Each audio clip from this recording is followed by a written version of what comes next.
Okay. See you in a minute.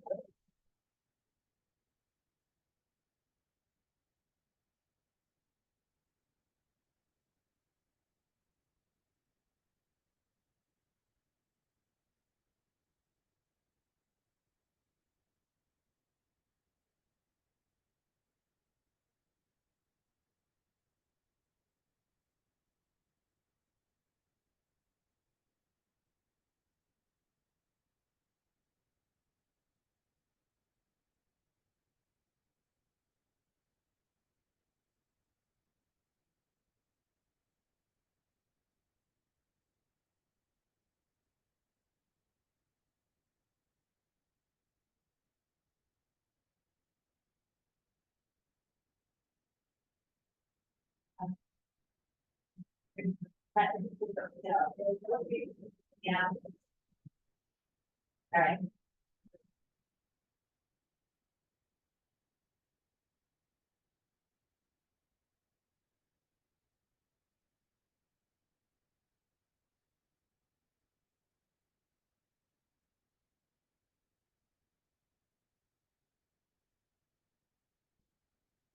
Turn that light on, please. Sure.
Thanks.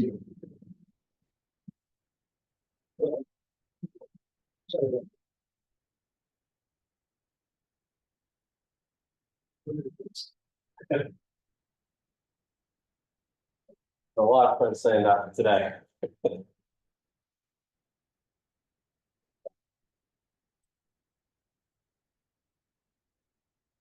I'm the first one here. We have a Larry's here, actually. Anybody else? I can't wait for James, so. It's late.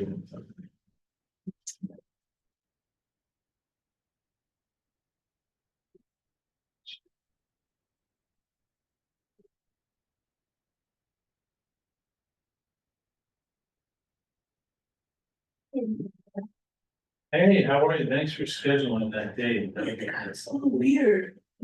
You know, I said like, maybe I schedule, can I get a reservation for December? Cause some, Yeah. reservation works, but No, stop. I said, could we move to a place? Well, I don't know. I said, well, what do you want? Well, no, but what if other people go? I'm thinking First. Thinking like. Yeah. And then I thought, well, it's not the worst thing because the woods are a little squishy. No, but that was. I would swear, I know. So it's good. You can chat. So, when you do that. I'm just saying, Oh, yeah, no, I love it. You know, So that's great. I went down to the Lennox Colonial Market today. I'll be there. Yeah, I told them. $80. Oh, yeah, absolutely. But I don't know what, well, I didn't know what I bought some soup. There's a fun thing. How you doing? I didn't really, I'm still draining my sinuses, two antibiotics later. So I didn't want to go near her, so I just like left it at the door. I feel better. I think it takes everybody a long time to just say, Earlier in the week, but from across the street. right, It's like, yeah, I didn't know. Yeah, but okay. trick or treat.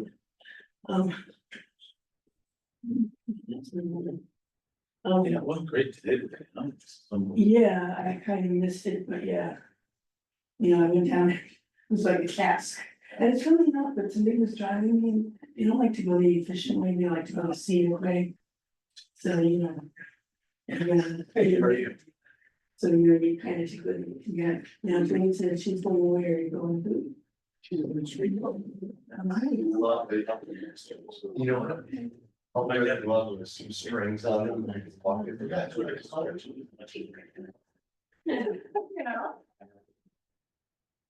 know,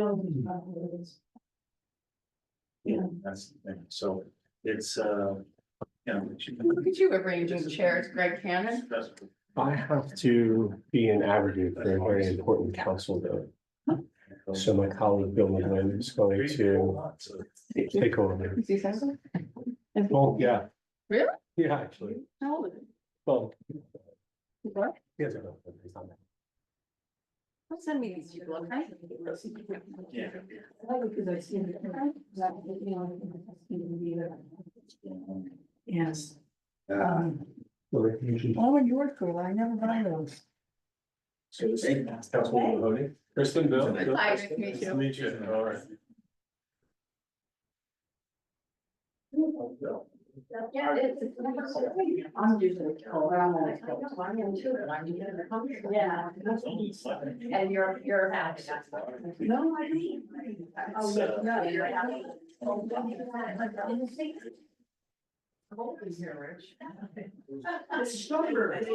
That's right, 70 some odd degrees outside, so they crank the air conditioning.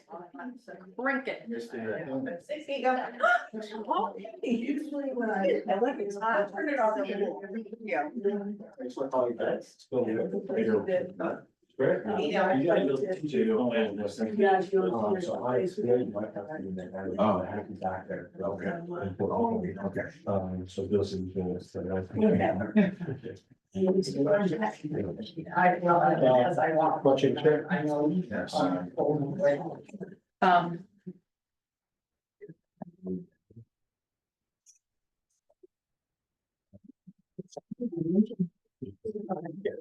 Pictures, sad.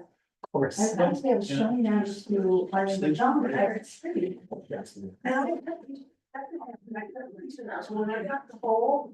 Cause I expect. Like, we're to them deal, there was 8 things like that, and it was really clean up, you know, like. I don't wanna send anyone into the fire with that, Right. you know? Me neither. Unless you do it as cool jokes, Right. you know, it's like. No, tell me, no, I'm best possible. I'm not saying that wouldn't happen sometimes. This project's not here. Right, not here, not now.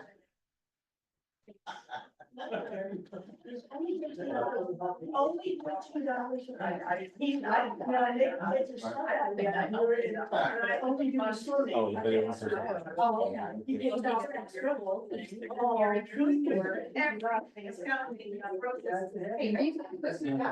What's there? Service anyway.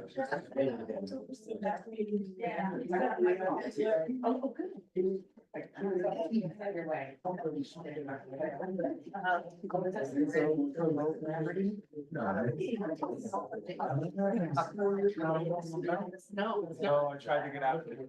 He's going to Bill McGuinn. John Webber. Good. It would be also. Yeah. I really. But Tuesday's good. That's why Bill is here. Yeah, we're not Thursday people. Oh, you should do it. It is Thursday, right? It is Thursday. And I was originally gonna skip my meeting in Aberdeen. Well, I got it done. You did it. Well done. Do We're good. I was afraid it was gonna be a little too much. it. I have a little more faith in me. No, you were good.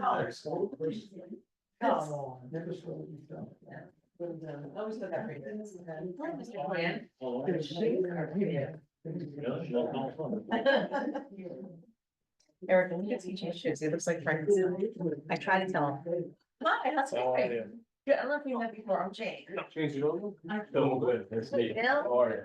Frank Cannon? Yeah. You too. I have any chocolate. I know. Nice to meet you. It's nice. We're going. Thank you for joining us. Of course. I don't wanna see another. And snap. congratulations on your move. Thank you, appreciate it. Player.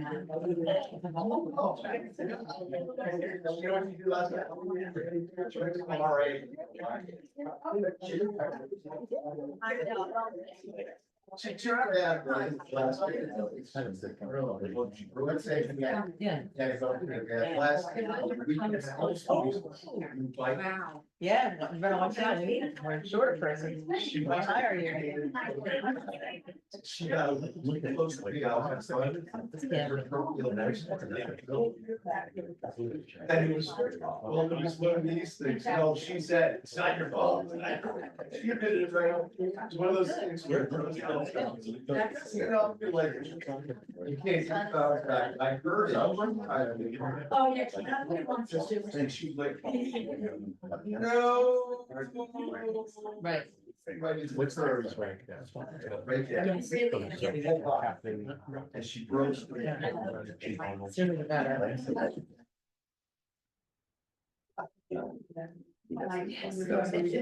Well, I, you know, Monday, after we got back. I have extras. Oh, no. Don't mess with that too much, please. Yeah, yeah. Mike, that.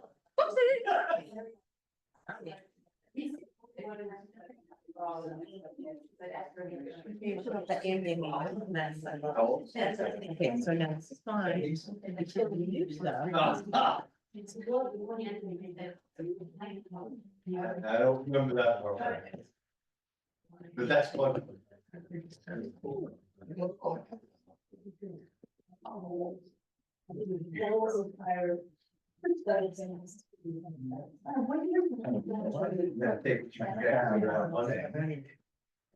Get to the dinner table first. Yeah.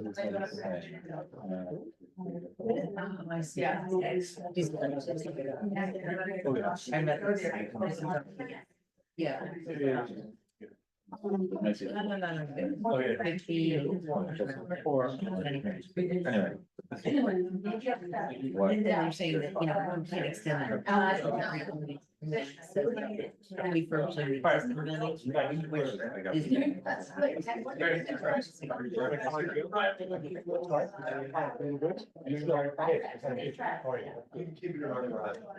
don't have that.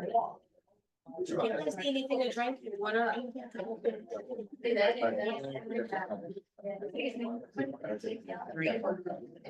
How are you?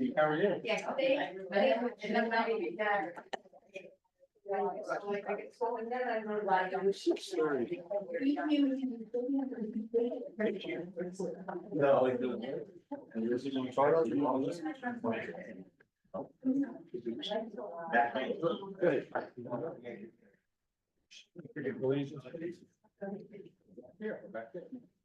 Pledge allegiance to the flag United States of America, and to the republic for which it stands, one nation, under God, indivisible, with liberty and justice for all. I wish to announce that the 48-hour notice is required under the Open Public Meetings Act was emailed to the Asbury Park Press, the Co-Star, and the New Coaster on December the 7th of 2023. That a copy has been placed on the bulletin board in the borough office and that a copy has been filed with the municipal clerk. As a courtesy to the public, this meeting may be attended via Zoom. If for any reason the Zoom portion of this meeting fails or is disconnected, the in-person meeting will continue and action can and will be taken, providing that there is an in-person quorum. Ms. DeNoble? Here. Mr. Gubatose? Here. Ms. Mahoney? Here. Mr. Weber? Here. Mayor Fox? Here. Good evening, everybody. Welcome to our 20th meeting of the year. And coming down to the end of the year here. My commercial announcement to start, will continue to emphasize that we should welcome this agreement and that it helps us think through things of different perspectives, of which it should be constructive ones. Ask everybody to gauge their tone going forward. We're all neighbors. Certainly want to make civility and decency an underpinning of all discussions. We have tonight a couple of a workshop and a presentation. We have two ordinance adoptions, kind of on the same vein, and a number of resolutions. So let's just get right into it. And we'll start with a discussion over beach bed pricing for 2025. Got a short 4-slide presentation that will hopefully come up. Thank you.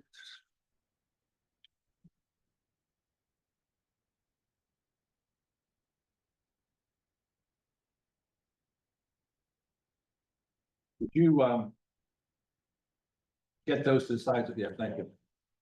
Okay, page 2, thank you. Page 1, just thanks to Sean Heater and Michelle Wiley for getting us together. Next slide, please. Okay, gonna step down because I had trouble seeing what it's from the piece of paper. No, what's this? So this starts off with a comparison of beach badge pricing. The 2024, we have Allenhurst, Avon, Belmar, Boston Yellow, Bradley Beach, Deal, Black Harbor, Manasquan, Ocean Grove, Seagirt, and Spring Lake. The first column is an average of weekly or, weekday and weekend pricing. Last year, we were kind of on the top of that at $13. You look at the bottom down below, we did actually get 2025 pricing for Ocean Grove, and actually they are going to $13. Your way, I'm sorry, $13 on dailies in 2025, and $100 on their seasonals, and $52 on their juniors and seniors. If you look at senior badges, we're pretty competitive on the senior side and on the junior side. Last year, we were at $85, but if you look at the other towns around us, Avon was $100, Deal $150, Black Harbor $110, Seagirt $115, Spring Lake $110. So we were kind of on the bottom end of that. One issue that at $85 on the senior side and 37 on this junior and senior side. One bit of feedback we got back from the people who sell these badges, it was somewhat problematic having a number like 37 to just go through the change process, physically giving people change and stuff, and they asked us if we could do anything to get us to more round numbers, so that's just a bit of input. Next slide.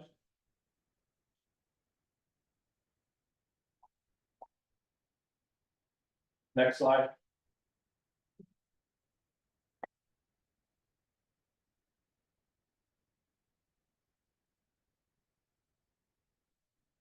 So this is a comparison. It's pretty, it's a lot of information, but you kind of look at this pre-COVID and post-COVID. Pre-COVID, the 4-year average on seasonals was about a little over, about 540,000, and weeklies was almost 1 million. We broke all records with COVID, and that was a combination of a price increase and just volume. And then we slowly started, volume started coming down. Last year, 2023, we sold about 95,000 badges. In 2024, 98,000. The interesting thing about that was our actual seasons came down almost 10%, and our dailies went up about 6%. Because we took $1 on daily badges, and we sold 84,000 of them. That was 84,000, kind of right to the bottom line. So for the second time in 9 years, we exceeded $2 million in badge revenue, which is certainly promising. Now, clearly, last year was an outstanding year for weather. One of the key interesting things was Juneteenth last year. It was almost like a 4th of July holiday. I see the chief nodding because the activity was off the charts on the beach and in town. And we actually, that started our whole drive on volume, dollar volume in 2024. Next slide, please. Oh, wait, I'm sorry, wait a minute, 1 second. Could you go back? Yeah, so I just want to make sure I got the points there. So season unit sales are down. 2024 weather was very favorable, and with the increase in price, we exceeded $2 million. So I did make those points. Okay, so. So a lot of this information is redundant. It's really just dollars. All I did here was to say, if we considered a $90 season and a $40 senior and junior, and assume that there's some erosion in volume, we hit about 2,060,000 versus the 231 for 2025. Again, that's just based on an estimate of volume. If we remain the same, we'd be at about $2 million. If we see that continued kind of drop in volume, and I'll make a point on that, and I'll just cover these points below. I think one of the things we've seen post-COVID is we've seen a slow movement towards people taking other kinds of vacations, and not just zooming in on the beach like they did during COVID, which that was their only kind of option. If you remember back in 2021. So a couple of things to consider, or any recommendation. One is, I don't think we should really touch our daily price. I think 13 is a good number for the next couple of years. Our operating costs, salaries continue to rise with statutory hourly increases. We are beginning to pay the cost of the McCabe Ocean Park outfall projects. And we have potential partial costs for bulkhead extension, pump house, we could incur some costs there. Next slide. I think this might be the last slide. Yes, it is. So just the last slide. This came right out of the budget discussions. Really, the point I wanted to make here was that the bottom line on this is the fund balance analysis from 22 to 24. In 2022, we were at about $919,000. That's come down about 25% over the 2 years to about 663,000, which is still almost 28% of our operating and revenue costs. So it's still, fairly healthy, but it has been a number that's kind of come down over the last couple of years, but still a pretty healthy number. So I guess the first point is, are there any questions by the council on this? Mr. Mayor, one quick question. Do we have any sense for other revenues and especially concession revenues? Are they likely to, remain flat with these numbers or to increase over time? And I don't know how those contracts have renewed. Concessions are usually a couple of years. Well, you could probably tell, Yeah, yeah. but usually 2 years. And do we know, It's not. I think they're 3% increases. Yeah, In terms of the dollars that you're talking about on Won't be that board, significant. they're not significant. because I know the total budget's 2.6 million or so for the beach, and we've got, 2 million or so in beach badge sales. So I'm trying to figure out where's the other 600,000 concessions, parking meters. Nothing likely to help us cover some of the shortfalls on the surplus. Is my question.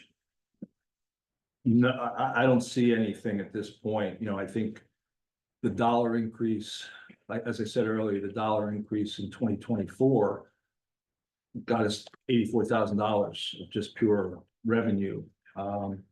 So it was pretty, that was a good thing.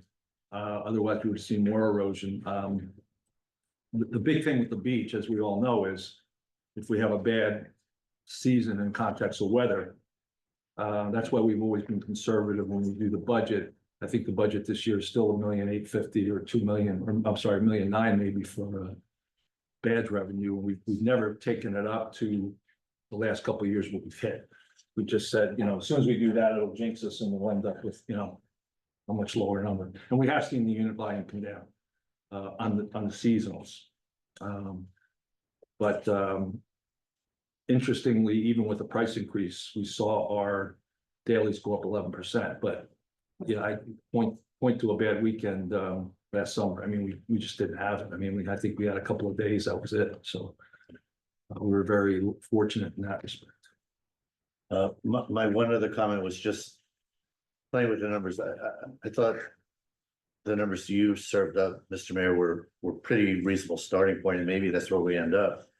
But bumping the badges to 90 for the seasonal and, for the regular and 40 for the seniors. But just to have some fun with the seniors, I know a year ago, I voted for a $2 or $3 increase in the senior badge to get us up to, I guess, $2 to get us up to 37. And then Council President DeNoble and Councilwoman Mahoney both voted no, that we shouldn't have increased the seniors badges. So the quick math is, the thing I'd like us to at least consider is, the quick math is, if we were to bring the seniors down instead of up, it looked to me like it's a swing of about, if we brought them down to 35, back to where they were, rather than up to the 40. The idea, to your point, trying to keep it still relatively rounded, a $5 bill is easier than two singles. I think we'd lose 20 grand of the 60 that you were projecting would increase. So it's just the math you gave us. I just adjusted it for going down. So we'd still have a 40,000 increase, and I wanted to at least toss that up for the council's consideration. Could we consider getting the seniors back to where we were last year? Still have a 40,000 increase. did we sell less senior badges last year? With the increase? Second, Because if we lower the price, maybe we'll sell more badges and that might compensate. no, we sold more last year. Oh, you did, okay. 2023, we sold, because people are getting older, I guess. We sold You bought one. 3897 in 2023. And we sold 3944 in 2024. So the regular seasons went from 11,239 to 9,966. So that was the biggest drop, was the seasonals.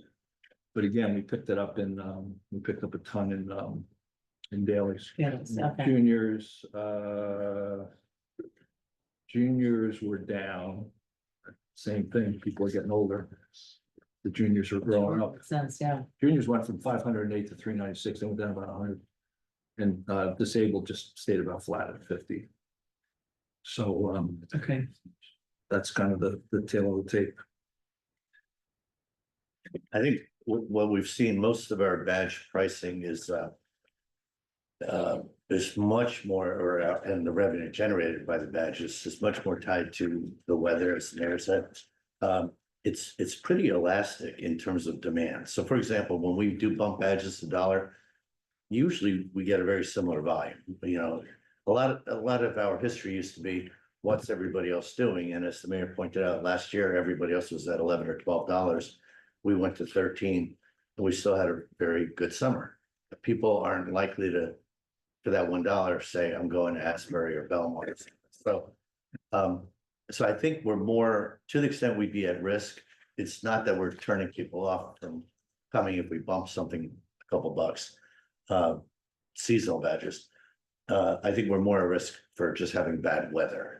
Yeah. But my comment earlier about the seniors, you know, in hindsight, if I had my vote to do over a year ago, I probably would not have voted for the increase. So I want to redeem myself at least by bringing up, can we consider a $2 cut on the seniors? Yeah, my only point on the seniors is, again, the comparatives, Avalon's 55, Black Arbor's 80, Massillon's 30, they're low. Ocean Grove went to 52, which from 50 to 52, Seagirt's 70 and Spring Lake's 80. So clearly very competitive around seniors. The one that's the aberration on that chart is Belmar, which is, I think it's just volume. They're the lowest on seasons at 70 last year and the lowest on seniors at 30.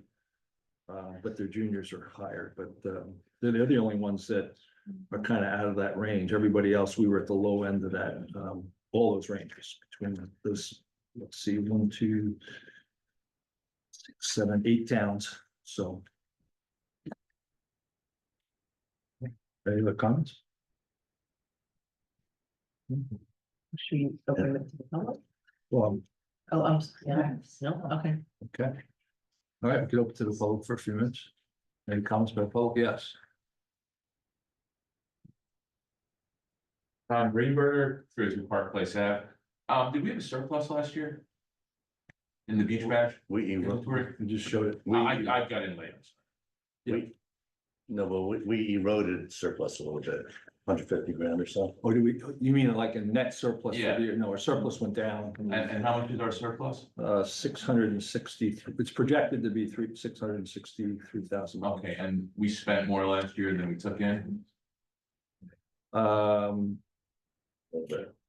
little bit, but these are projections and numbers haven't come in yet, but we'll see. The number's not for me, yeah, because, technically you're not supposed to charge more than it costs to run the beach. Yeah.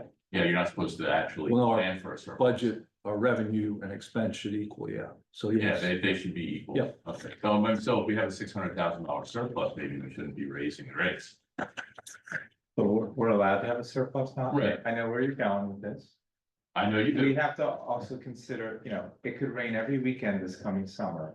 True. And then we sell no beach badges, and instead of having the people in this room, the people at Bradley Beach pay for all those operations, it's nice to have a surplus that previous beach badges paid for. That's fair. Yeah, on a positive note, we're one of the few towns that actually follows the rules on parking, I believe. Where the parking revenue goes into the beach, most towns don't, so. That's a kudos to us.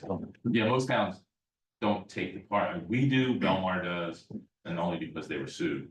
But you're supposed to, any beach revenue parking is supposed to go into the beach account. By state law. All right, thank you. good, thank you. Somebody else raise your hand, yeah.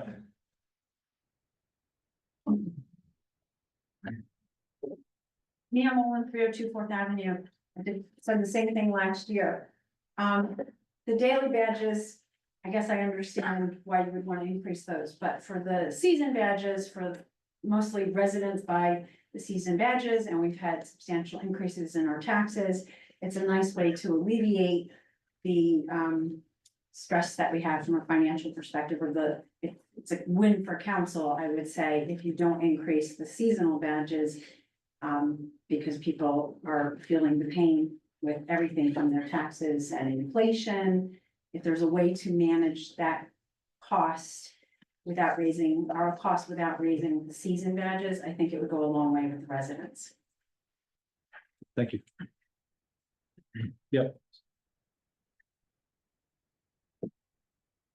I'm Jake Quinn. I just have a question about the discount of $20. That only applies to the seasonal badge, It has, yes. and that's it. So really, that's a That's been the net precedent. $70 purchase for a resident here or anyone, actually. If we went to $90, yes. Okay, great. And, That cost, the discounts last year cost us about 85,000. okay, In the context of, when you do the math, we discounted $85,000. do we have any data on, where the badges were purchased? Like, was it a high number of Bradley badges, or was it just across the board all over New Jersey? We don't keep that data. Well, but shouldn't we have that if they were sold through Community Pass or, yeah, that service that we. Yes, that's a good point, yes. So we should look at that and we should see how we stack up. I feel like it's a good question. Data should be out there. And then what's the last date for the discount, just so the public knows, like? The last, I don't know the exact date, but the I last have week it of here, it says, December 2nd through December 31st. Okay. Is the holiday, and then you go into January 2nd through the January 31st, and I think, is that $10 off then? $10 off, yeah. Yes. Okay. So it's a sliding scale, okay, Yeah, great, thank you very much. sure. And I don't know what. December 31st is a holiday, is it not? Yes, So December 30th.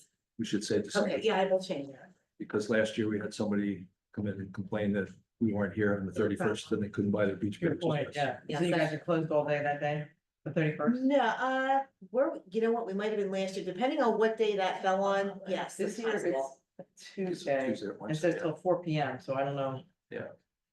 Yes. The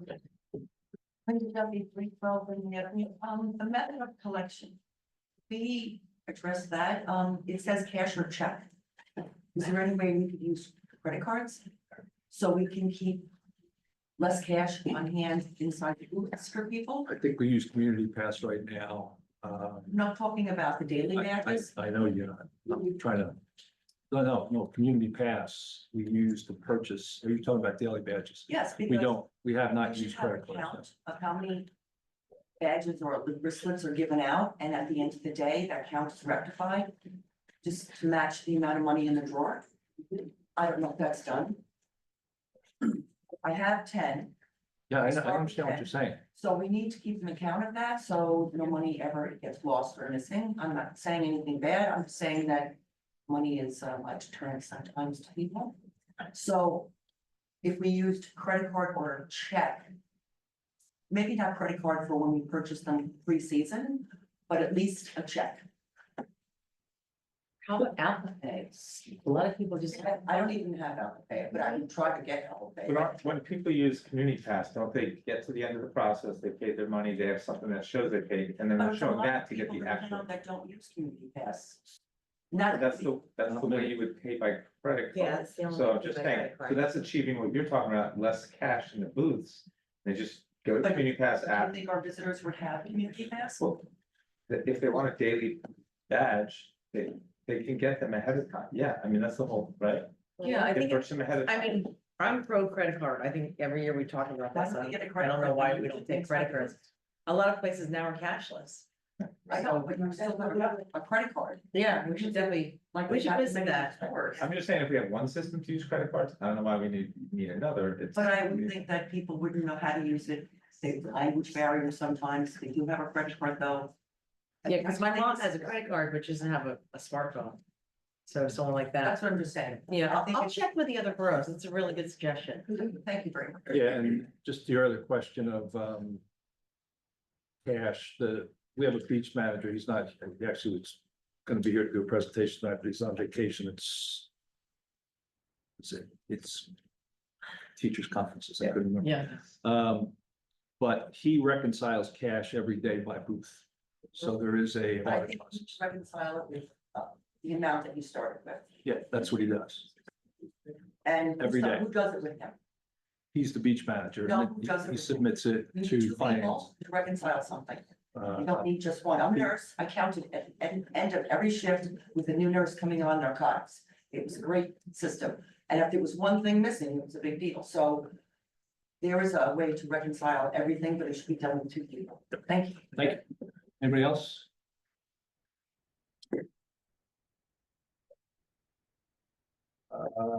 Eileen Shishias. Oh, sorry. All right. Can you hear me? Can you hear me? Eileen, go ahead. Okay, my question is, does Community Pass have a fee, and how much does it cost the borough? Yes, it has a fee. I'm not sure what that number is. We could get you that number. Well, in past, you don't know from past years how much they charged us? It's a small percentage. I'm not sure what the number is. But the numbers are big, whatever the percentage is, I think it would be good for the public to know how much that's costing us. We'll get that number for you. I don't know what that number is. Good question. Yes. Randy Bell, 506 Third Avenue.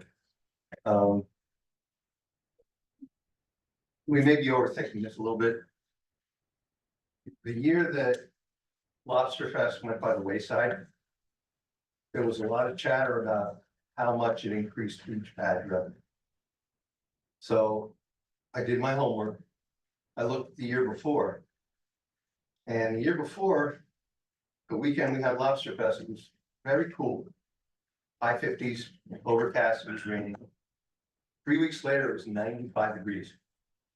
And the beach badge revenue on that 95-degree day crushed Lobster Fest. And I went back a couple other years. And plain fact is, the biggest impact on beach badge revenue is 90 degrees. It's that simple. We could raise it, the badges, we could lower the badges. Doesn't matter that much. We're kind of concentrating on it too much here. $1 increase, maybe, and just done with it. Is that a pro global warming comment? Kidding, John, yeah, it's 6 feet of snow in Colorado today. I'm going there. Okay, so Oh, because I like skiing. do we want to close this with, close, but we're gonna have a resolution. We have a resolution. You Where do we basically know what the amount that directionally- you guys want. The choice is 90-40, right? 94. So the close choice is 90-40, right? 94. Okay. 90, Okay, I thought you said 94. I'm like, John, please. 40 for the 90 for the adult, right? yeah, I did two separate resolutions. I mean, so I just would like to comment on what a few folks mentioned in the audience. Mr. Bennell, I agree with you 100%. I'm sure you shared that analysis with me a number of years ago because it's stuck. Weather, sun, 90 degrees drives volume up at the beach. Unless you have COVID, then there's a second factor, but otherwise, good weather. And Mia, you mentioned just a concern about if we don't need to raise the prices, don't try not to do it, but make things as affordable as we can. What I would say is, when you guys hear us talking and we say, well, this will raise revenue 60,000, we do have incoming costs, the outflow pipe and some other things that are significant, 100,000 a year or so added to our beach costs because we borrowed money over 20, 30 years and we're paying that back gradually. But everyone should know we're basically making these price assumptions tied to this year's volume. And this year's volume was a pretty sunny year. So, Mr. Greenberg, when you said, hey, maybe we shouldn't be raising money at all, raising prices at all. I was looking at it as we're probably being conservative. We could be in the hole with the numbers that we're talking about, even though we're saying it's a $40,000 or $60,000 increase. If we have an off year summer wise, weather wise, we actually could not be raising our revenue 60 grand. We could be losing money. So me personally, as I'm looking at it, I thought this was a reasonable approach because we're not gonna have better weather, I don't think, than we had this year. And the chances are will be less and maybe a lot less. So I don't think we're being aggressive because we do all focus on our fiduciary responsibility to manage the revenue in that utility. I just want to bring the council back one more time to whether or not we should shave 20 grand off our revenue for the seniors. Am I? And if I'm alone on that, that's fine, but is anyone else interested in considering that? You're saying make it what? 35. Make it 35. I consider that. I consider that, and then raise 90 with the knowledge that we have the $20 holiday time for everyone, you know, for people to get their badges at $70, which doesn't apply to the senior badges, But seniors are not discounted. right? Yeah, I think everybody over 65 is gonna have to recuse themselves though. That's right. Just saying. I'm only voting for the That's so funny.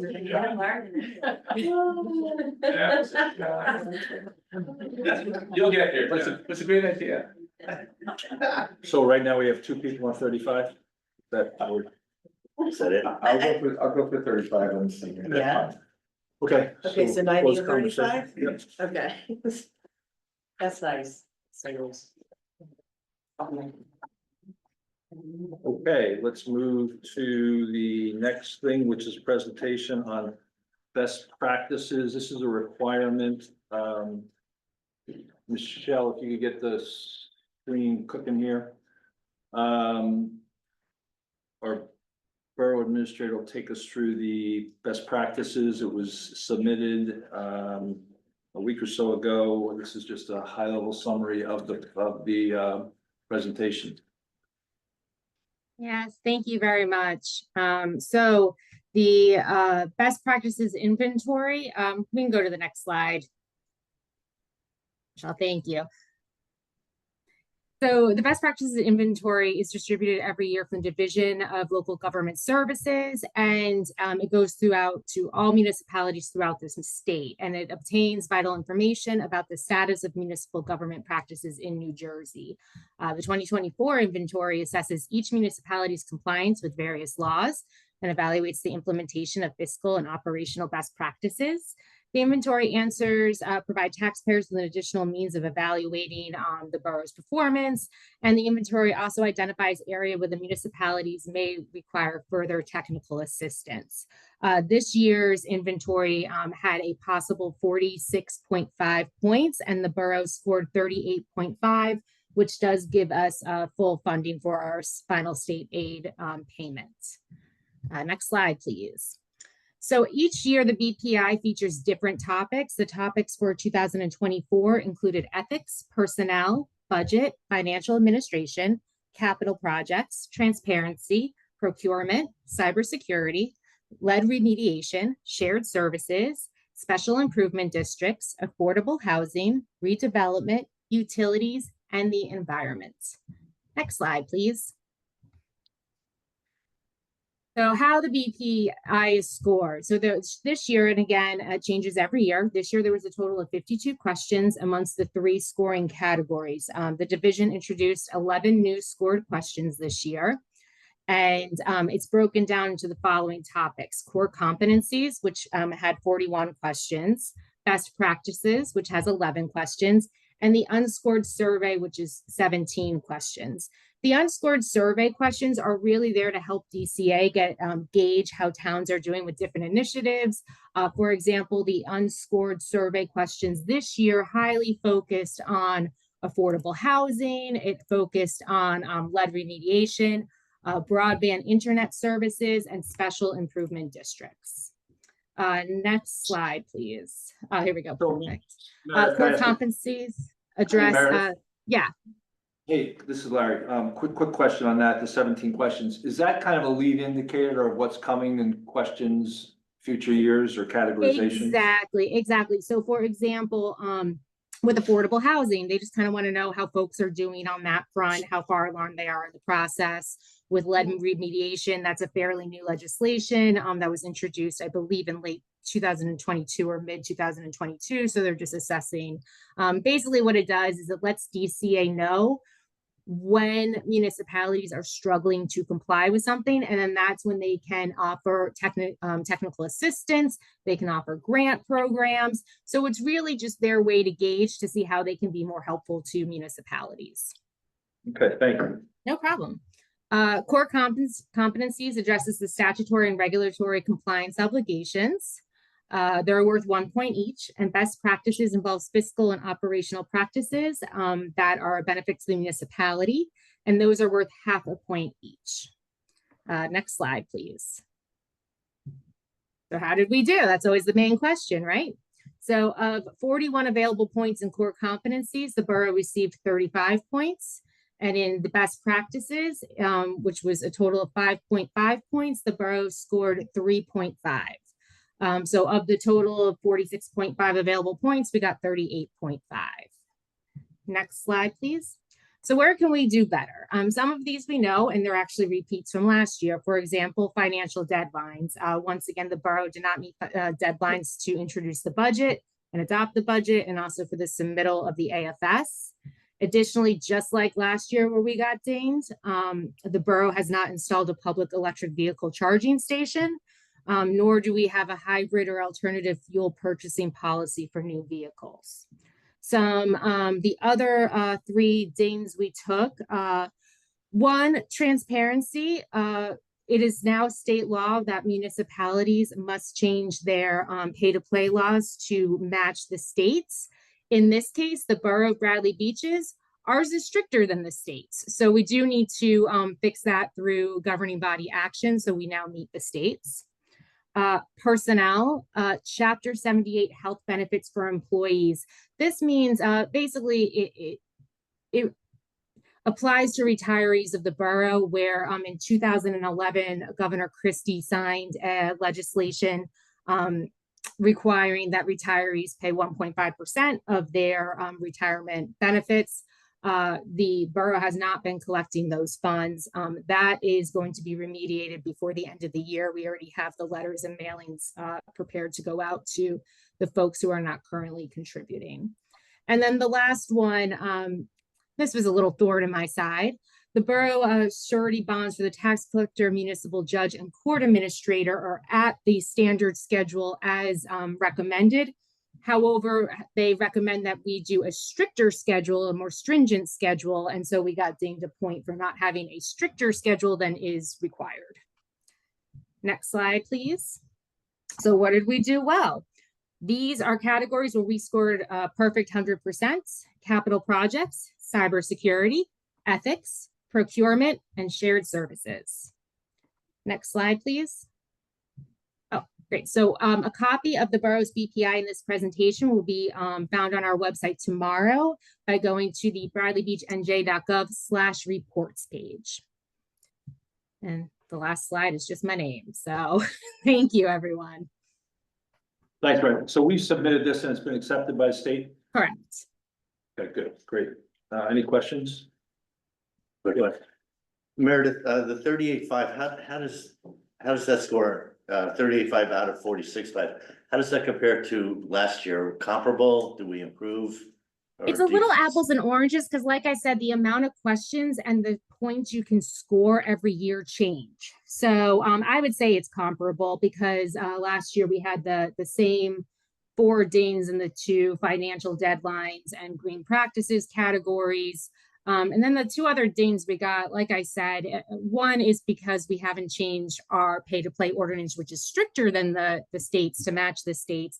And the other one is we are meeting the surety bonds at the schedule, required by DCA. They just want us to go stricter. So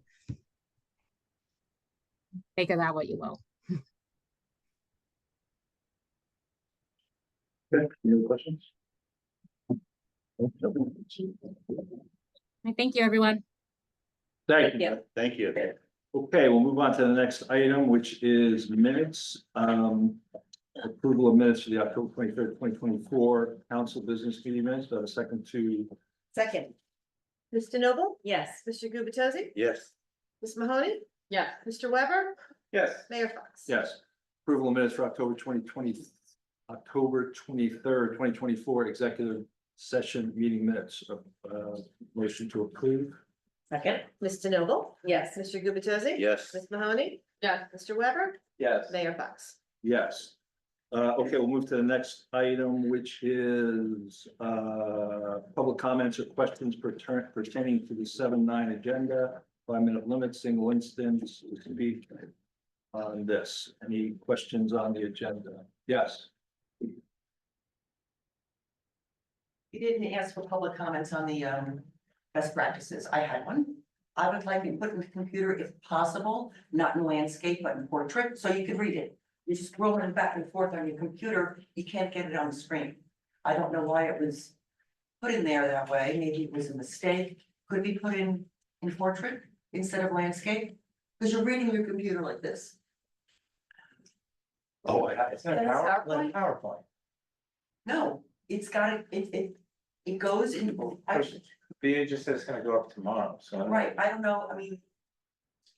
It's very difficult to read it because you have to literally move your pad back and forth because you're reading. How are you reading it if it's not on the website yet? No, the last year one Last was. year. Oh, Gotcha. okay, thank you very much. So maybe this year. Okay. Gotcha. Anybody else? Yes. Thomas J. Cohen, 612 Third Avenue. I have some questions on the bills list. On the page 1, you have Antonius, Montanelli and Cantor, legal counsel services. At $1,350, it says that it's a special litigation expense. Do we know what that is?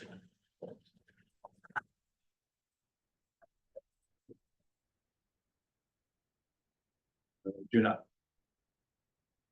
Okay, page 7, we have, Dios, Jordan, Easter and Susser, conflict counsel for 10,937. I was wondering what that is. That was, a internal personnel related investigation. Oh, okay. Great, thank you very much. Yes. Beth Kepler, 504 Central Avenue. This will fall under the purview of the best practices, that was just spoken about under the ethics and also under, just like last time, the executive session regarding the litigation. This is another litigation. You're being served, Larry Fox and the Borough of Bradley Beach, with the notice of tort claim. I'm serving the Borough of Bradley Beach and Mayor Larry Fox with this notice of tort claim on behalf of myself and every voter in the Borough of Bradley Beach who was harmed, injured, and disenfranchised by the intentional actions and inactions of Mayor Larry Fox in his wanton violation of 52 U.S. Code 20511. This claim arises from the purposeful dissemination of false information by Mayor Larry Fox with regards to the referendum question on the general election ballot for November 5th. The video in question was posted on Facebook under the public government page belonging to and run by Mayor Larry Fox, titled Larry Fox, Bradley Beach Mayor, dated October 3rd. As of November 7th, this page has 580 followers. The 2-minute and 12-second video starts with a greeting by Mayor Fox saying, "Hello, fellow Bradley Beach residents, Mayor Larry Fox here. Someone showed me some Facebook misinformation on the upcoming referendum on the ballot on November 5th. I'll now try to clear this up." He states, "If you ask me, I support the Charter Commission. I do not. There were long signs around town advertising voters to vote no on the referendum question, which were paid for by Larry Fox for mayor. Yet Larry Fox voted in the affirmative for the passage of the Charter Commission formation to be placed as a referendum question on the general election ballot on November 5th. The council body voted unanimously 5-0 in favor of doing so on referendum 2024-163 on July 24th, 2024. As of November 5th, 2024 at 9 p.m., 1 hour after polls closed, there had been a total of 542 views of his video communicating the aforementioned incorrect information about the proposed referendum. Then at the Borough Council meeting on October 23rd, 2024, during council report, Councilman John Weber read on the record 2023 New Jersey Revised Statute Title 40 Municipalities and Counties. Later during the same council meeting, Rafet Kaplan asked Mayor Fox, do you dispute any of the information council member just presented regarding a charter study commission? To which Mayor Fox replied, I'm not going to dispute anything Councilman Weber said. Mr. Kaplan asked for a retraction, and Mayor Fox says, asked if he agrees that there were discrepancies, and Mayor Fox responds, I think there might be a difference in it, yeah. When asked if he would issue an apology, Mayor Fox said, I'll take it under advisement. 8 days later, on October 31st, 2024, Mayor Fox issued a special newsletter via email to his subscribers under the heading of the Borough of Bradley Beach and the referendum. Yet another version of Mr. Fox's interpretation of the facts. Mayor Fox was informed that the information he stated in his October 3rd, 2024 video was inaccurate, yet to this date, that video still remains up and is visible. Any voting resident who is not subscribed to his mayoral newsletter would have had no way of knowing the information he continued to leave on his government Facebook mayoral page was inaccurate and may have voted accordingly based on the misinformation he was putting out purposely with the intention of dissuading residents from voting in support of the referendum or being confused and misled by his inaccurate information. Mayor Larry Fox used his title, position, power, resources, and platform as mayor of Borough of Bradley Beach to put his finger on the scales, muddy the water intentionally, putting out misinformation, disinformation to confuse and disenfranchise the voters of this borough. He wanted a specific outcome, and he was clearly willing to do anything to procure his desired results at the disregard of the will and the voice of the people he swore an oath. This falls under laws that prohibit election misinformation and voter intimidation. Federal and state laws protect the integrity of the election process and ensure that voters can make informed decisions without being misled. The specific federal law that prohibits the elected officials from knowingly disseminating false information about an election is 52 U.S. Code 20511. This law is part of the National Voter Registration Act of 1998 and makes it a crime to intentionally provide false information with the intent to interfere with the election process. That concludes my speech. Thank you. Any other questions? Yes.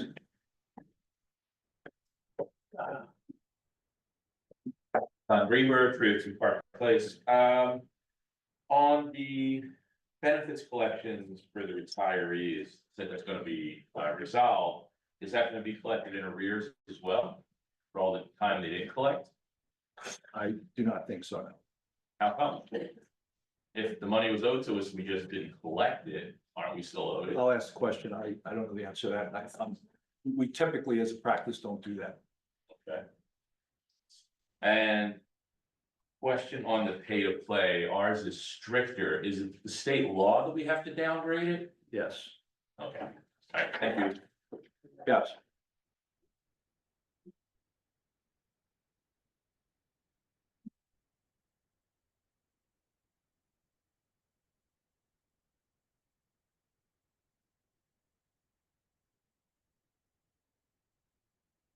Nancy Merrill, Ocean Park condominiums. I say this every year regarding 2024-194. Please do not approve it. I don't know what it does. Last year's newsletter said it was DPW's favorite event. It is not. That was a lie. What this does is spruce the atmosphere. Mr. Environment, let's make sure I'm not little Miss Environment. But it does, and especially this year, where we have no idea if we're actually gonna get real rain.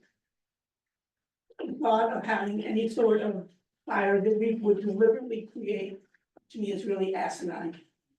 And it's disrespectful. And I'm so glad I don't live down there, in case you do say yes to it, and I realize you want everyone to think you're fun-loving people, but like, really? And along with that,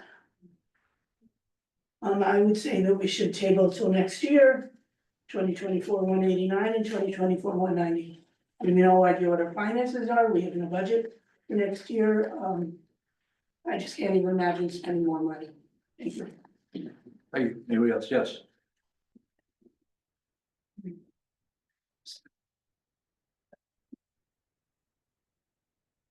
Neil Mullen, 302 Fourth Avenue.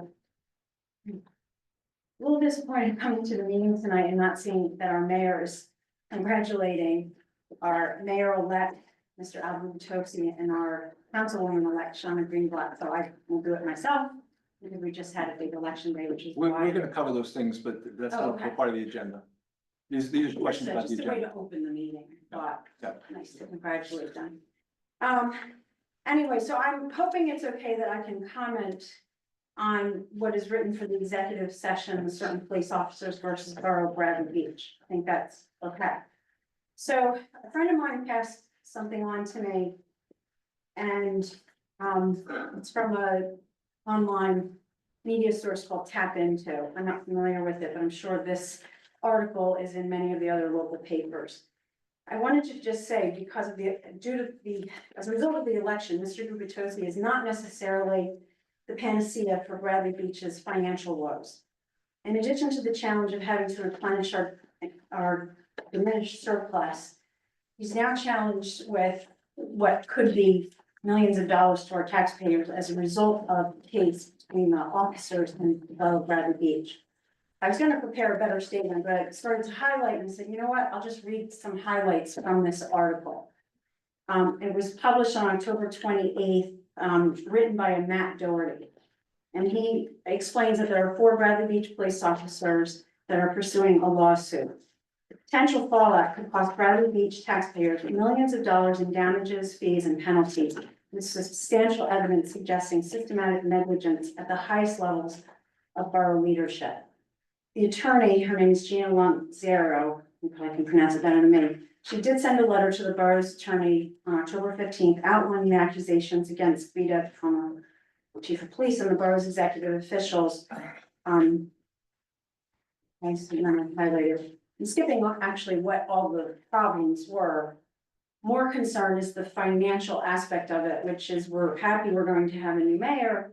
We congratulate him, but I wanted it for public record, and especially because his wife is here tonight also, because again, he cannot be the panacea for what awaits us. Should the officers proceed with civil lawsuit and the borough loses in court, the total damages and costs could amount to millions. The article continues. The lawyer cautions that if the borough loses in court, residents may be left responsible for both Rita's retirement package and any damages awarded to the plaintiffs. Fox's handling of the situation could expose Bradley Beach to punitive damages, could result in one of the most costly settlements or judgments in recent borough history. So everything else in the past may not even matter as we're now faced with this challenge. It's sad. Under the current system, the Faulkner Act grants substantial executive power of the mayor, including responsibilities over department operations. Critics argue that Fox's actions demonstrate the need for structural changes to prevent similar abuses of power in the future. This is why the referendum was so important. We need to make sure that nothing like this can happen in the future. While the officers have yet to officially file a lawsuit, the letter signals a clear intent to do so should Bradley Beach fail to negotiate a settlement. So regardless, we're gonna have to pay for something as a result of what's happened in this town, which was the responsibility of our strong arm mayor model, leading back to Mayor Fox. For taxpayers, the stakes are high. They may face millions in damages if the officers' claims are substantiated, raising the imperative for comprehensive reform. So in the end, the taxpayers are still left with holding the bag for the current and soon to be passed mayor's grave shortcomings. So I just wanted this to be for public record because we are going to have a new mayor and he's not going to be the panacea to lower our taxes. If anything, they could continue to go up because we still have to not only deal with these lawsuits, which could be millions of dollars, but also to replenish or diminish surplus. Just wanted it to be on record. And I'll probably come up and say this again come January to remind the public. Thank you. Thank you. Anybody else? If not, we'll move to the next agenda We have item. one person on Zoom. Let me see. That's okay, Marianne's Spillman. Two hands. No, the other hand is saying that's Marianne Spillman. Okay. Hello, this is Mary Ann Spillman, 902 Ocean Avenue in Bradley Beach. And I wanted to I express my concerns about the 2024-190 resolution, where we are authorizing a professional services for CME for the development of the vacant building, the pump house at 54 Ocean Avenue. And my concerns are two. First of all, I don't know what the grant award states. I don't know what the what compliance we have to meet the requirements of the grant award. But my concern is that the wording on the application for that grant award was not an authorized wording by the Borough Council. The authorized wording for the application grant said that it would be for only rehabbing the existing building.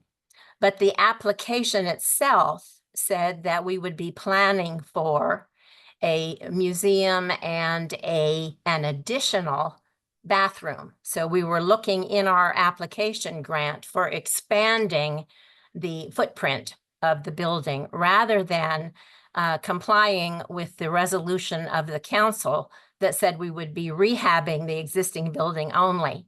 So my concern is when we got this grant for $50,000 for planning, are we at any risk for non-compliance by not having a consistent application? And if we then decide, as I believe the council would like to do, is to stick with its original resolution, which was to look only at rehabbing the building. If we do that, and we've accepted this $50,000 grant, are we at risk for any kind of non-compliance with the terms that that grant gave us?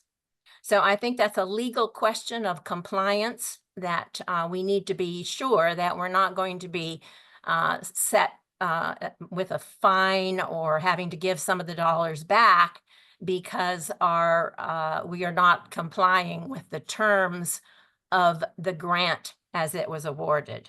So that a non-compliance issue is my first concern with accepting that grant. The second thing is that we got a grant for $50,000 for planning, yet we are proposing to pay CME $64,300. We don't have $64,300. If we have a $50,000 grant, we should be sticking the requirements for that planning within that $50,000 grant so that we're not asking the taxpayers to pick up additional funds. In addition, the planning itself, if it's just for rehabbing the existing building, is a much smaller plan than that which was proposed by CME at the last meeting, which was 3 times the size of the existing building.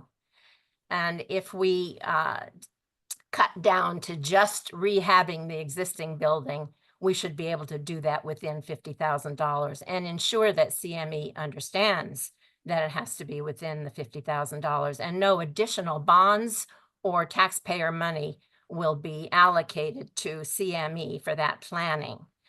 The planning grant itself is, what CME proposed is uncertain about what they're actually proposing in the planning process. And a couple of things are uncertain in there, but the biggest concern I have is with whether they are going to ensure in that planning process that we meet the CAFRA requirements for whatever building we do in that process. So I don't see in their planning process anything about what they're going to do to ensure CAFRA compliance on the part of the borough, because that can be expensive. If that is a part of the $50,000 grant, it should be specified what they're going to be doing and ensuring that we meet CAFRA requirements.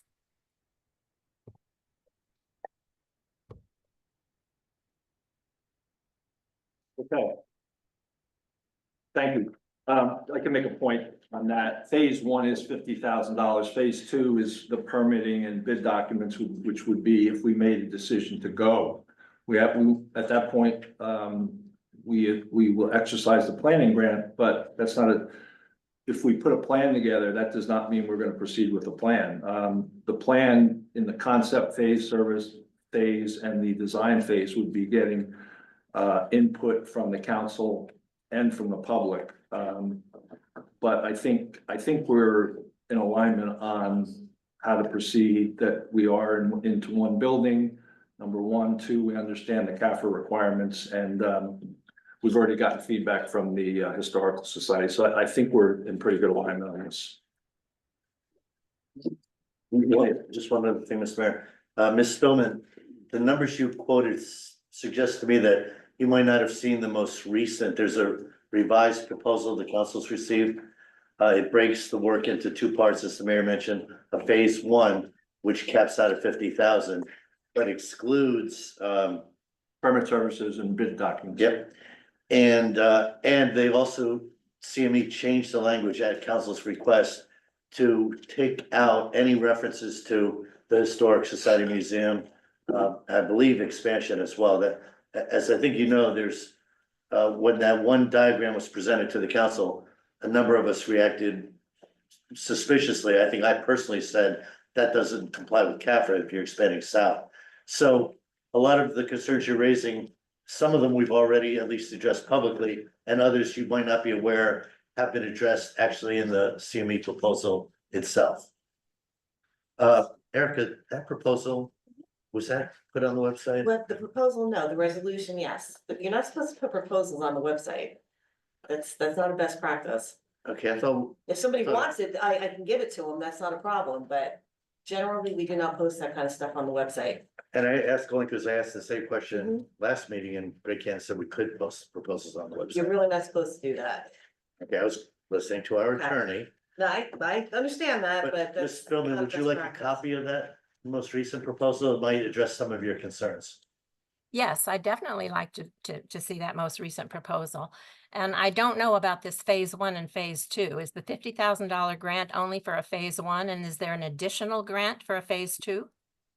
So very quickly, for everyone's benefit, I'm sure most of our residents might not be aware of these recent updates.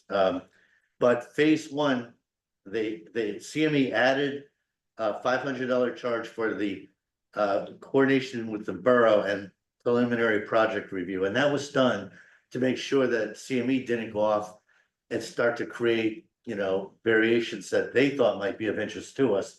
We said, before you do any work at all, you need to get the council's input. And for that input session, there's a $500 charge. Then there's survey and base map phase services, 5,800, concept phase services, 7,500, and design phase services, 36,200, that being the largest part, design. You add those four pieces up, it's $50,000 even. What a coincidence, it ties exactly to the grant funding. So we are in a position to authorize that without committing any borough resources beyond the grant funding. Phase two, if we decided to move forward, and if we did, we'd probably have to look for additional funding. But phase two would be permit phase services, 14,300, and preparation of bid documents, 4,800. That totals another 19,001. So the number you mentioned earlier, I don't have it in front of me, but I know it was, I don't know, it was in the mid-60s, I thought you said, and we're really at a combined 69.1. Would that come out of the beach fund since we're servicing the beach? If we paid for it, yes, but maybe we're not paying for it, maybe it'd be grant funding or something else. Maybe additional grants. Right. Okay, are there any other? Does that help? Tell her I'll email her this. Yes, thank you. Okay, great. Ms. Spillman, I will email that to you, okay? Thank you. You're welcome. Okay, I don't see any questions, so let's move to the next agenda item, which is ordinances. We have no introductions. We have two adoptions tonight. Yeah, second. First is, bond ordinance 2024-10. It's bond ordinance providing for general capital improvements and appropriating $6,100,000, therefore, and authorizing the issuance of 1,000,008 bonds and notes to finance a portion of costs thereof, authorized in and by the Borough of Bradley Beach in the County of Monmouth, New Jersey. This is an adoption, so I'll make a motion to open the adoption hearing, ask for comments by the council first, and then open the adoption hearing. So let's first get council comments and then we'll open the adoption. I have a question, actually. Once this is approved, before there's any expenditures, would that have to go in front of the council first for approval? Yes, there's two, I'll call it stage gates, that would have to take place. Yes, correct. Okay. Any questions? Mr. Mayor, just confirming what I think, our CFO told us last meeting, the actual, funding, up to 75% of the grant funding might be made available to us before we even had to borrow to complete additional costs. So is that a correct understanding? Could you say that again? Yeah. I didn't quite understand what. So for example, the promenade is roughly a $4 million grant, 4 million. 4.5 million, yeah. And what I believe Mr. Gartz told us was that once we approve the bonding is as necessary to, to cover our expenses, the borough's expenses. Now, Mr. Gartz, I believe, said 75% of the grant funding could be made available to the borough to cover our early costs in any project. At some point, obviously, we would have to bond to cover the remaining costs. But a lot of the upfront payments will be made by the grant funding. I believe that's what I heard him say too. Yes, I believe that's correct. Yes. Is he here? Is he on? Oh, he's on Zoom. I didn't realize that. Mr. Gartz, did I say that correctly, incorrectly? 75% is normally taken care of after you award a contract. Can you hear me? Yes. Okay, so once a contract is awarded for any of the projects, normally 75% is given to you up front. Each grant is specific on what they would do. Sometimes they'll advance money if that's what you request. But 75% on most contracts are awarded up front. And one thing you pointed out to us in the last meeting was that if we voted no on any of these, we'd have to redo the bonding or resolution. So my question is, there is the Main Street project that I raised some questions today with CME.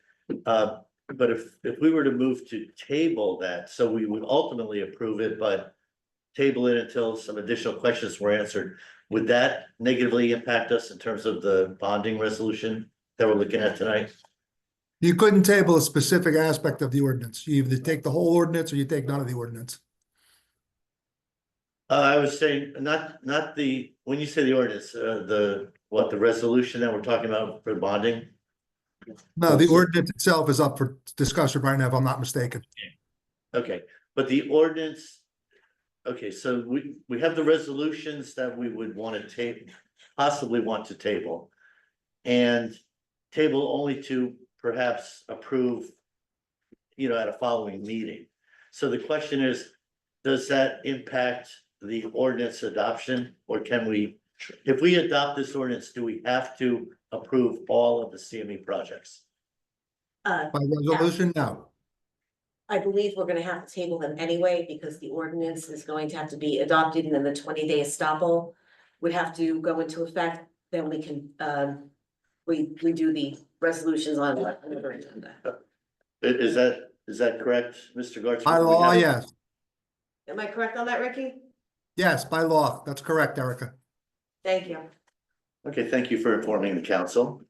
So, okay, so all of the upcoming, the questions the residents should know, we've asked numerous questions on these various projects of CME. they've been very responsive, giving us a lot of answers.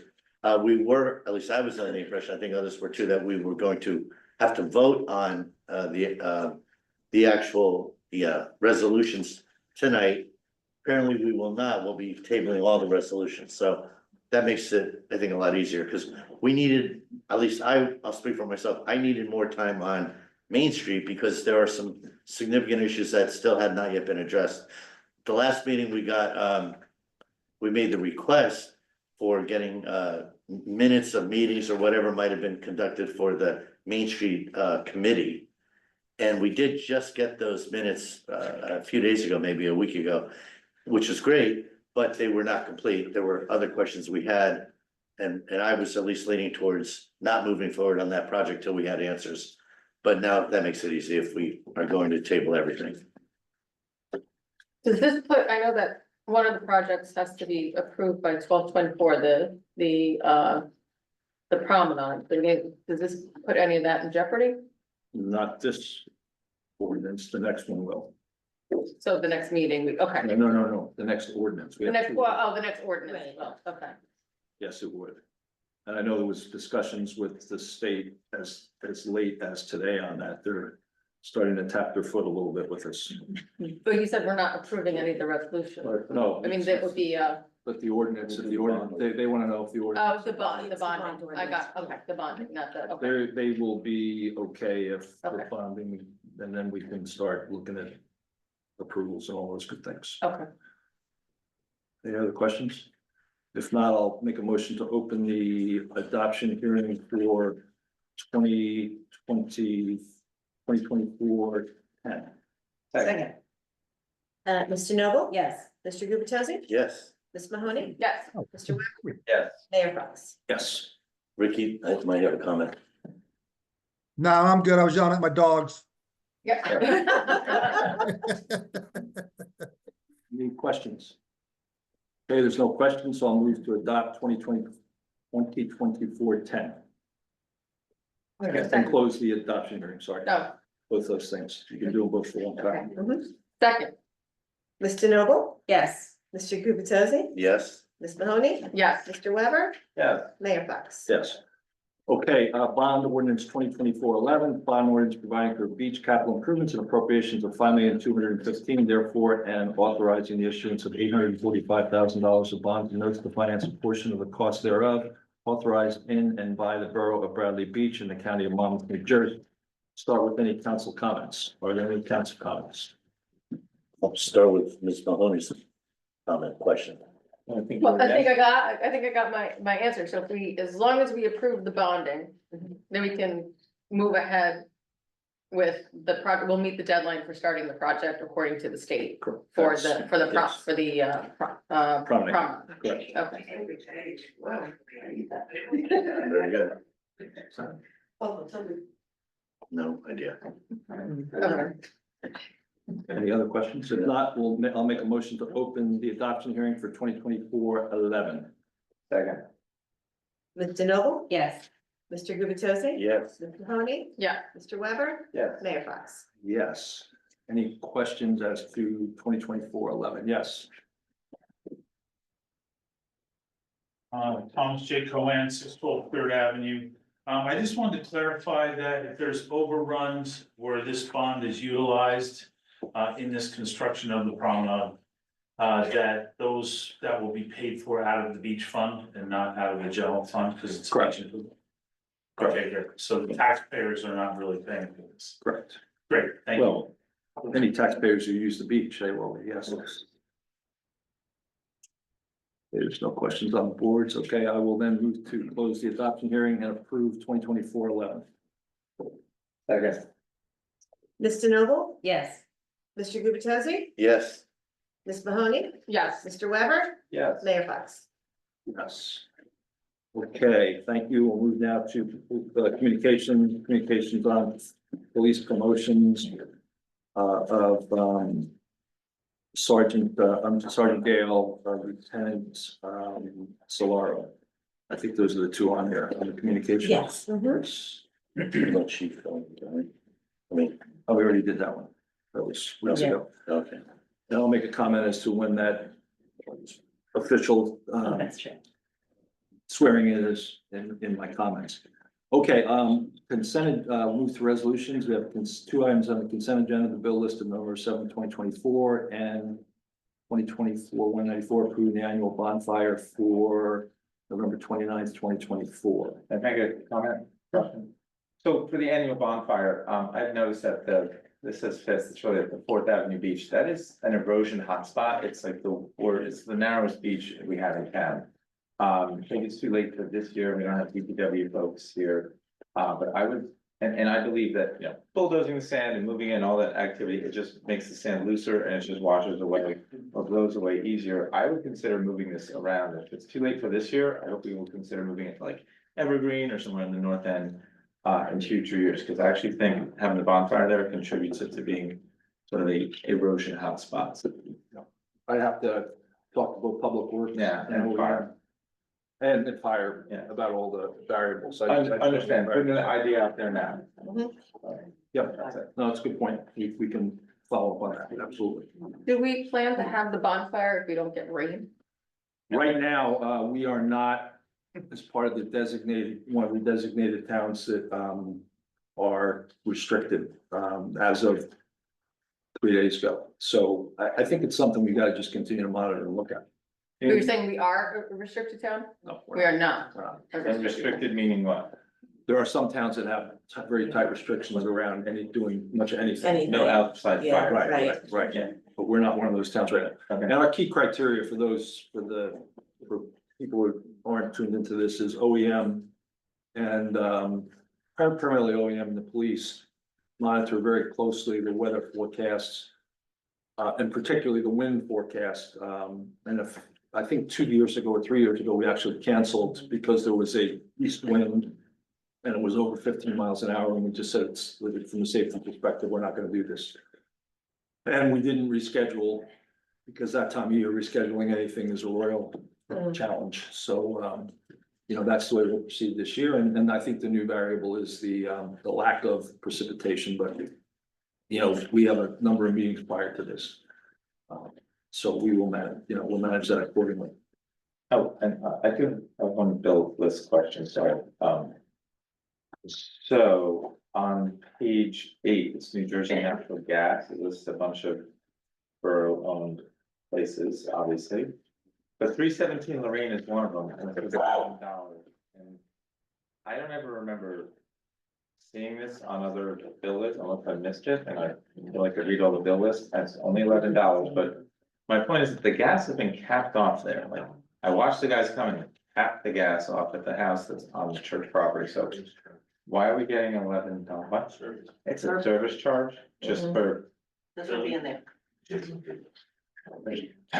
okay. Just jumped out at me there, all $11 of it, thanks, it's a fair question. Okay, I'll make a motion then to approve the consent agenda. Go a second. Second. Mr. Noble? Yes. Mr. Gubatose? Yes. Ms. Mahoney? Yeah, Mr. Weber? Yes. Mayor Fox? Yes. Okay, individual resolutions. Second.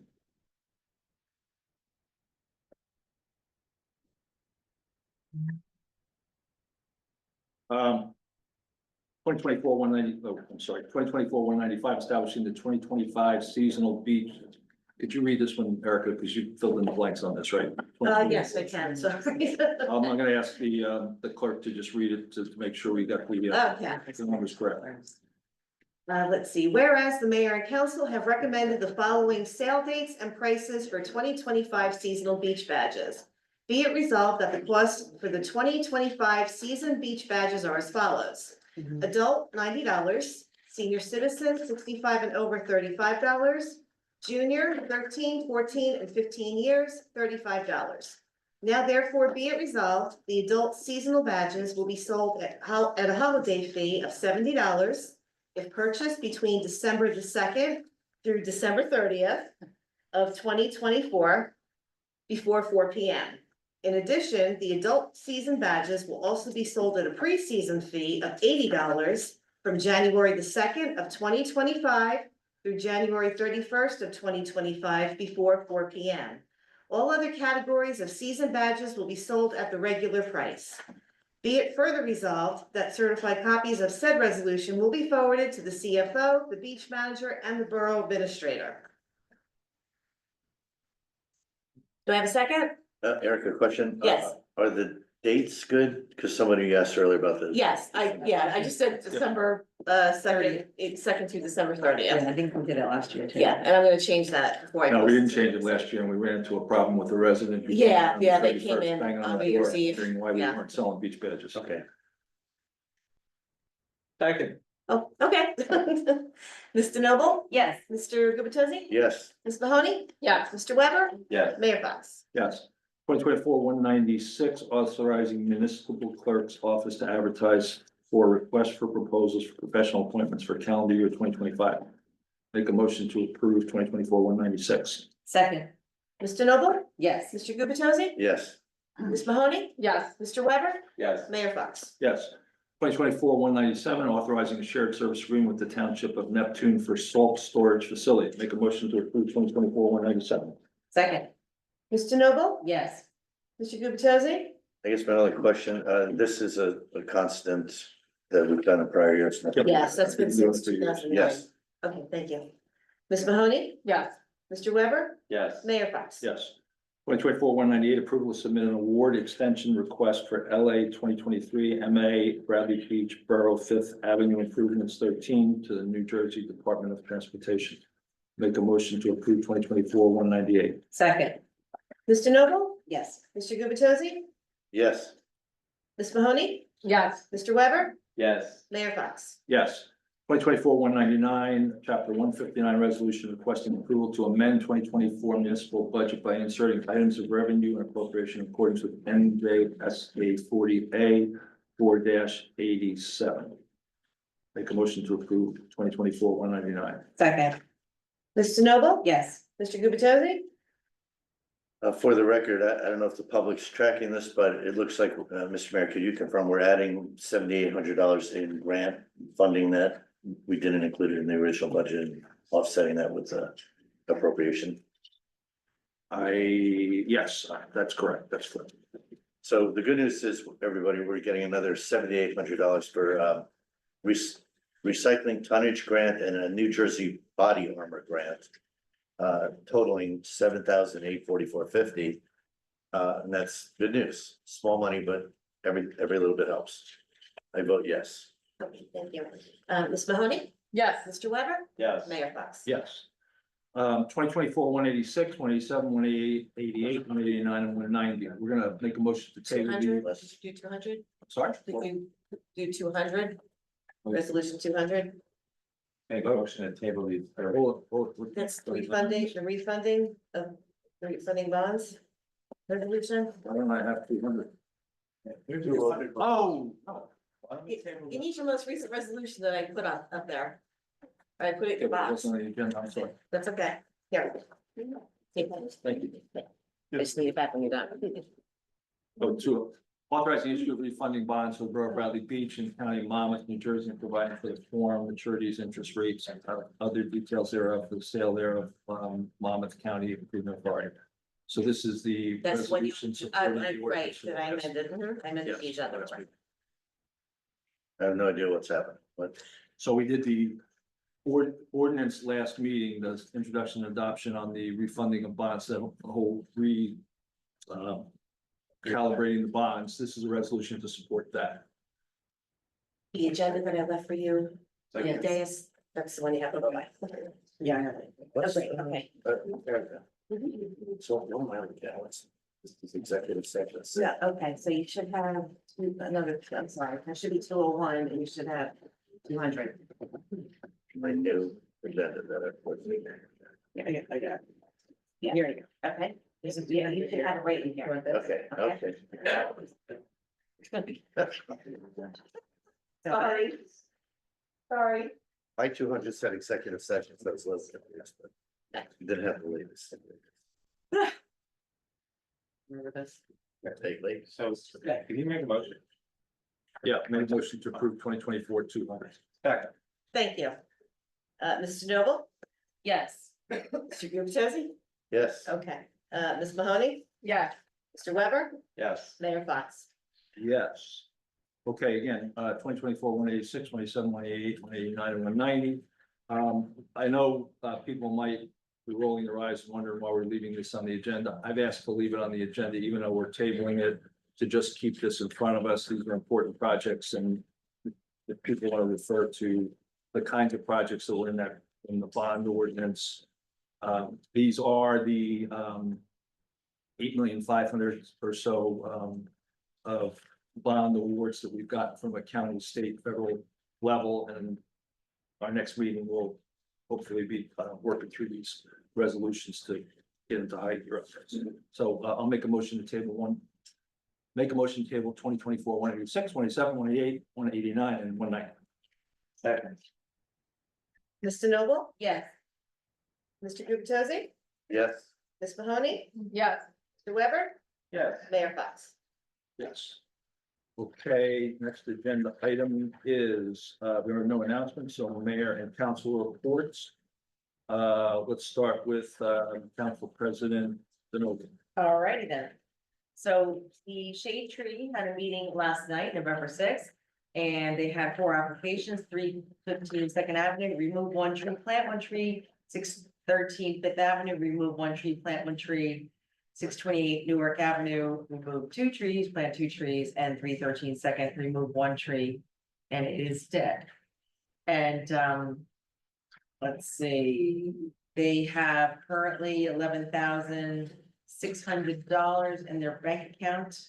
We're kind of revising their ordinance, they're just updating. Oh, there's a new member, Noel Weinberg is now a regular member. And Tom Gavin has stepped down from the commission. Now, let's see, what else do we have? Tourism. The Tourism Commission has been working with both the Recreation Department and the Borough of Bradley Beach for special events to create its first indoor-outdoor market, the Merry Market. The market will be held at the Recreation Center from 10 a.m. to 2 p.m. on Sunday, December 1st. There'll be over 30 vendors, refreshments, and live music. The annual Bradley Beach tree lighting will also be held Sunday, December 1st. And will include hot chocolate, cookies, live music, and the classic Rewind band, horse and carriage rides, plus a visit from Santa. I want to congratulate the Board of Ed members, Felicia Saki, Bridget Devane, Elizabeth Franks, and Katie Salduti. They are, they've been reelected as Board of Ed members. They actually ran unopposed, but they still held a candidates forum. And Tracy Davidson of the Bradley Beach Elementary Education Foundation. Did I say that right? Education Foundation, okay. She hosted it, and it was a wonderful event. They talked about their ideas, their inspiration, their proudest accomplishments. And I just want to thank them all for their hard work. And I also like to thank the residents. I see quite a few residents here tonight that also attended. I know Mayor-elect Gubatose, you were there. John Weber, I saw you there. It was a really great event, and it's a wonderful thing that we have this school in our borough, and these people worked very hard for us. And I just want to say thank you, and again, congratulations to all of them for being reelected. And that completes my report. Thank you. Council President, Councilman Gubatose. My first report is as the liaison to our police department, provided to me by Captain Terry Browning. As for activities since our last meeting, an area man was arrested for hindering apprehension after he provided police with a false identity to try and conceal the fact he had an active child support warrant. A traffic stop revealed the driver to be intoxicated and one of the passengers to be in possession of a controlled dangerous substance, cocaine. Both were arrested and charged accordingly. Officers from our K-9 unit provided security sweeps for the Belmar Fall Festival, as well as a track for missing juvenile out of Hampton City. The juvenile was located in a neighboring town. Don't forget our special swearing in ceremony for Captain Browning and also Josephine Solero as lieutenant and Kevin Gale as sergeant. It will be held November 13th at 5:30 PM. I'm sure the mayor will provide more detail. And, you know, as I read these reports periodically, I'm always struck, and I want to make sure others are struck by the fact that our K-9 unit is pulled into so many neighboring municipalities to help others, because we've got such a unique force here in Bradley, developed by a handful of our own officers. So, you know, when I read this again tonight about doing a sweep for the Belmar Fall Festival, it always strikes me of how lucky we are and how unique we are to have those resources. But, my other comment, Sylvan Lake Commission, there's a meeting to be held here in Borough Hall on November 20th, Wednesday, 7 PM.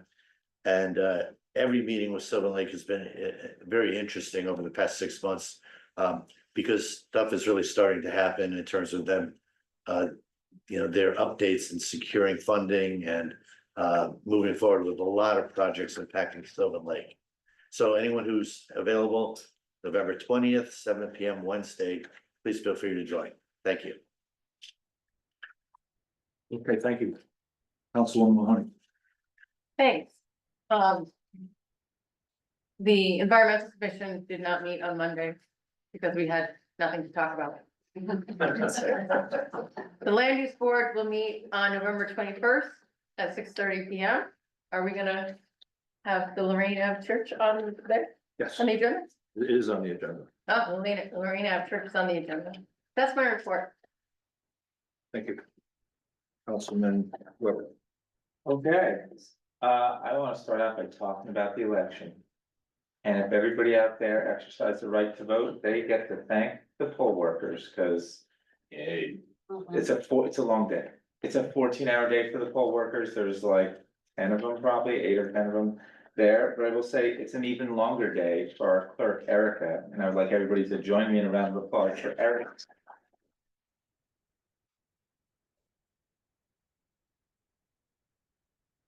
You didn't win the election, but you got a round of applause. Let me tell you, I was tired, so. It's a very long day, so to recognize that.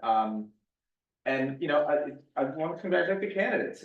It's hard, and, you know, we have more than just regular candidates this year. We had the study commission, so it's hard. It's hard to put yourself out there like that, and it's hard if you're not a candidate, but like you like person A and you like person B, but then person B says something not so nice or maybe untrue about person A, and then that's hard on you. It's hard on you as an individual. It creates conflict with you, and it creates conflict in our community. So it'd be great if everybody gives each other some grace and make some gestures to heal those wounds and infractions, and we move forward as a community. So and one of those gestures that you can make is maybe even saying sorry to somebody. So all right, and if you're really into all this political stuff and you want to hear one more speech, you can get to hear the president of the student council of the Bradley Beach Elementary School, because that person will be speaking at the Veterans Day event, and I'm sure the mayor will talk about that event. That's on Monday, so don't miss that.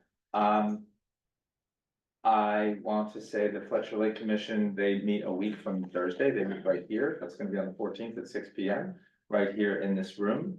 I want to read the first aid thing, and that's not on paper, that's over here. So first aid report for the operational period ending today. The squad responded to 10-day calls and 8 night calls for a total of 18 calls. 13 were for medical, 5 were fire calls. Squad provided medical overwatch for the Jersey Shore Rescue Mission's 5K walk. They requested 1 mutual aid from Avon for this period, and the squad fulfilled 99% of their assignments for this operational period. I'm gonna talk to them about that 1%, and I will find out what that's all about. As always, they're still looking for volunteers. There's free training for qualified individuals. Anybody that wants to volunteer can find the application on the borough's website, and they now have applications for a cadet program for people 16 to 18 years of age. And they will take care of training them.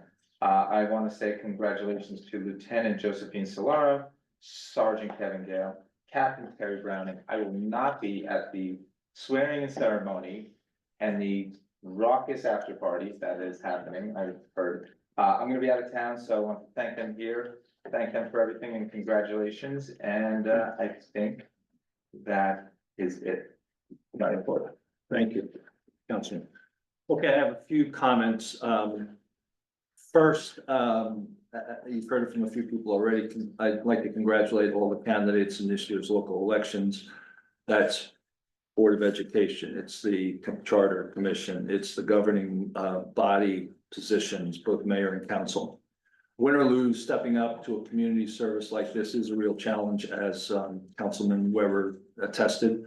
The strong turnout in this election is a sign of our continued health as a republic, but also, the strength of our democratic institutions. I do want to express specifically my gratitude to Erica, as an election official, poll workers and volunteers who oversaw a free, fair, safe and secure election.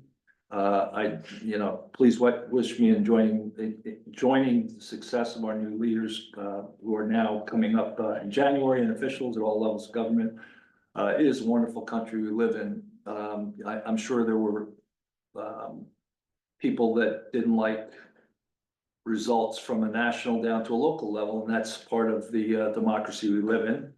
You then pick yourself up and you move to continue to try to improve the democracy. It's that phrase, forming a more perfect union, it holds very true in this setting of our country. So it's always a great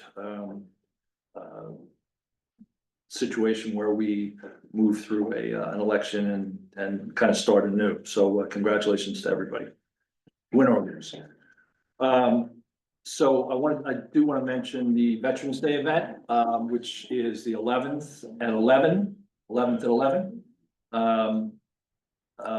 There is rain forecasted from midnight to 6 a.m., but the sun's going to come out at 9 a.m. So the good news is it looks like we might get 0.35 inches of rain.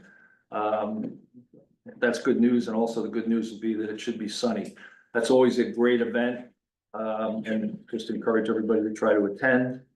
It's at 9 o'clock, they said? 11 o'clock. 11 at 11. At 11. Yes, there's a lot of symbolism in the time and the date, and also mentioned before was a ceremonial formal swearing in for the 3 new police promotions will take place next Wednesday, November 13th at 5:30 at the Bradley Beach Firehouse. That is for Captain Browning, for Lieutenant Solaro, and for Sergeant Gale. We're looking forward to that. I'm sure the plan is well in place and moving right along. So anybody who attended Chief Arnold's, it's a very upbeat, positive event. A lot of these folks have worked for years to get to these positions.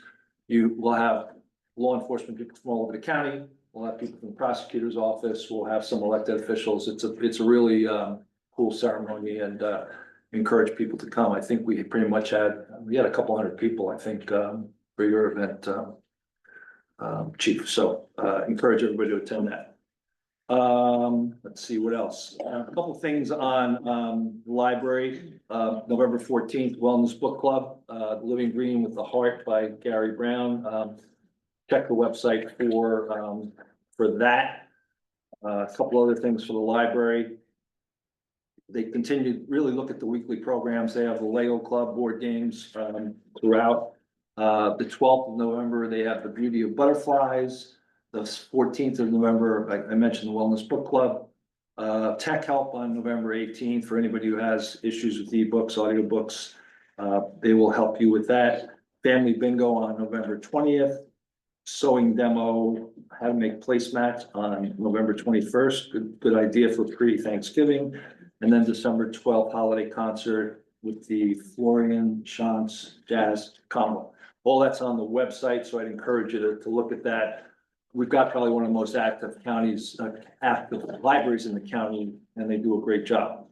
Recreation, I've mentioned this before, I'll just go through the tick list of matinee movie Monday, chair yoga, table tennis Tuesday, rec kids dance club every Tuesday, homework helpers every Wednesday, open rec Thursday and Friday from 3 to 7, Mahjong Friday from 1 to 3.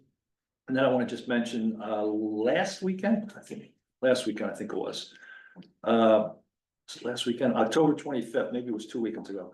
I'm losing track here. The Ghoulish Gathering, the Jack-o'-lantern contest at the rec center was a huge hit. The walkway was lit up with pumpkins. There were prizes, best looking jack-o'-lantern. It was a great scavenger hunt, a dance party, and snacks. That was followed by a couple events on Sunday, the 27th, the Trunk or Treat, third year in a row. Very exciting, a lot of activity, candy, music, face painting. That was followed by the parade, and also the day was the Bradley Boo event, which occurs with trick or treating on Main Street. And a number of the businesses participate. It was a gorgeous, this weather has just been just crazy. The amount of people on the beach yesterday and today was just, for November 7th is crazy. But these events were just, the weather was just perfect, and we couldn't ask for a better setting. Council President DeNoble mentioned the upcoming holiday season is upon us. We've got a special surprise on December 1st that I'll hold in abeyance till then. If you come to the event, you'll get the Christmas experience, or the, I'm sorry, the holiday experience. Say Christmas, my bad use of words. And I think that is my report. So with that, I will turn it over to. Can I just say something really quick? So a really good clerk is nothing without her deputy. I would be lost without mine sometimes. So can everybody give a round of applause to Michelle, who's back there? Hope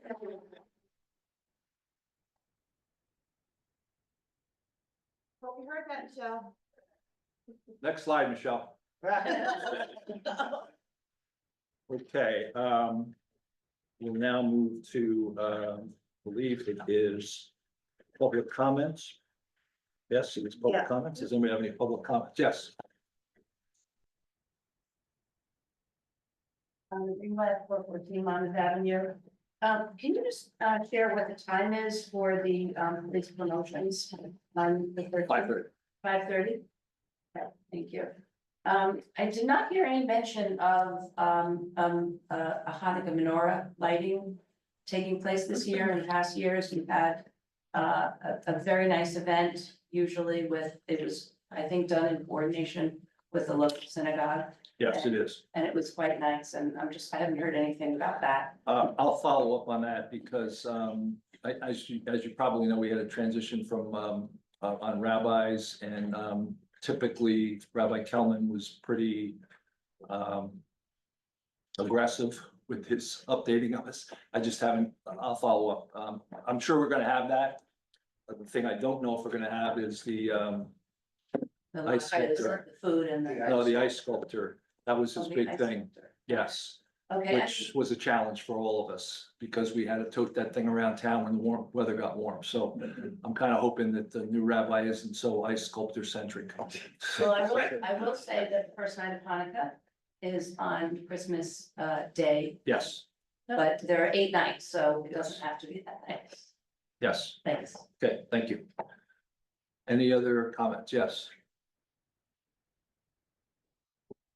Thomas J. Cohen, 612 Third Avenue. Mayor, I was wondering, the state, New Jersey Transit announced that they had funded over $10 million to redo our train station for handicap accessibility. Do you or the VA know anything about the status on that? I don't know a current status. They did some of that work months ago, for a period of about a week, but I'm not sure what additional work they have to do. We can follow up on that. Okay, and then in doing some research into that, I ran across a report from New Jersey DOT Bureau of Research. And they list the list of top 20 crossings for closure in New Jersey. And number 9 is North Jersey Coastline, Evergreen Avenue, Bradley Beach, New Jersey. So are you aware of that? Could you rewind that to what report and? This is what does it say? a November 2022 report from the New Jersey DOT Bureau of Research. And I ran across it while I was looking up things for the train station. So I would hope that we could do a traffic study or let the people at the south end of town know that if you want to go south now, you're gonna have to drive all the way to Sylvania on Main Street to go south. Well, it doesn't mean it's definitely closing, if it's on a list, it's just on a list. It's on the list of 20 crossings for closure, so. I mean, we need a little more information on it, that's my point. You know, they list a lot of them on the North Jersey coastline, so it's probably a maintenance issue or a traffic flow issue. But it would mean less horns will be blown, so that might be good. And do we know when the 2023 audit will be available? It's now November, I know we were told October timeframe. I spoke to the auditor, they are in the throes of finishing it, there are a couple of balances that the auditor and the CFO needed to go through. His overall comments were, we should have it, we'll clearly have it this month, but that he was very encouraged by the work he did with the CFO and the tie-outs and how things look relative to the So AFS. we look forward to that on the December 15th meeting, that would be. Hopefully, I don't know if we don't present audit, I don't think. Sure, the auditors have always come in and presented, and then they're open for questions and, you know, that's the way we've done it in the past. I don't think that is the case, I don't recall Mr. Oliver coming in and doing the presentation, but I will ask that question. Mr. Stankiewicz did it, Mr. Walcott's did it, I don't know why Mr. Oliver would do it. It's a very important document. Do we have any idea about the 2022 corrective action plan, when that'll be available? As I think I've said in the past, they're gonna combine the 22-23 together. You mean, we're gonna have two corrective action plans at the same time, when we have. We're gonna have one corrective action plan for the 2 years. For the 2 years, yes, okay. And, I just would like the, Councilwoman-elect, Ms. Greenblatt to be, and I would appreciate it if she was included at the December 15th meeting and could sit with the attorneys and everyone up here and get a package. As a councilman in Manasquan, when I won, I was in the building 2 days later. I had business cards, I was introduced to the clerks, I was introduced to the department heads that I'd be working with. I was welcome. And I would appreciate if we could begin that process here in the borough of Bradley Beach for the next meeting. I was allowed to participate in the meetings up until I was sworn in, I just was not allowed to vote. I think it's time for inclusiveness in town. I appreciate it, man, thank you. One thing, a quick comment, Yes, the meeting's on the 11th. oh, the 11th, okay, thank you. 15th Sunday, don't come here on December 15th. Yeah, the 11th. If we could do that on the 11th, I would hope, Mayor, that that would be possible to be inclusive. Thank you. Thanks, I do. Yes. Hi, Barb Kenny, 216 Brindley, almost forgot my address. I'd just like to congratulate everybody my own way. The 5 people who were elected to the commission, it's Tracy Davidson, Rebecca Kaplan, Don Greenberg, Linda Duffy, TJ Cohen, is that right? And Shawna Greenblatt, Councilwoman-elect, and Al Rubatosi, Mayor-elect. Thank you.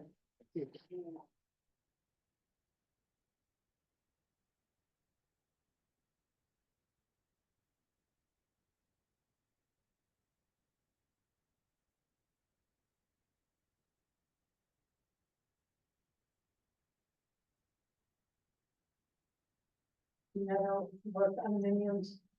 I really do believe if I say things enough and make it up, eventually something gets done. So I come out here and thank Ms. Greenblatt for her comments regarding Hanukkah, because I know I've mentioned this before.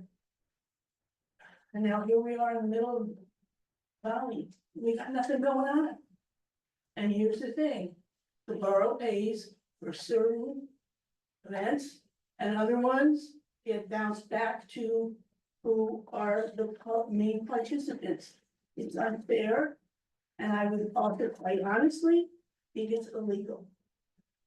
So that being said, while you're working on figuring out the agreement or non-agreement or getting an agreement with Meals on Wheels and all the other things that we seem to be in discussion about, could you consider a holiday policy? I'm kind of one of those all or everything, because I don't like to judge. So, you know, Let's again, repeat that. Did you say you don't like the judge? I don't like, I'm not gonna choose which holidays are important. That's not my place. But I would think the people that spend our money and are legally responsible for us and want us to be inclusive, it would be their place to make the policy. So I'd like to request that you do that in a way that would honor all of our diverse community, because if you look at our demographics, we're not just all the same, but we probably have a lot of the same ideas and feelings and levels of importance. Thank you.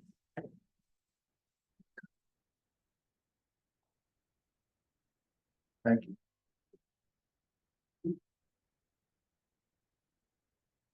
Yes.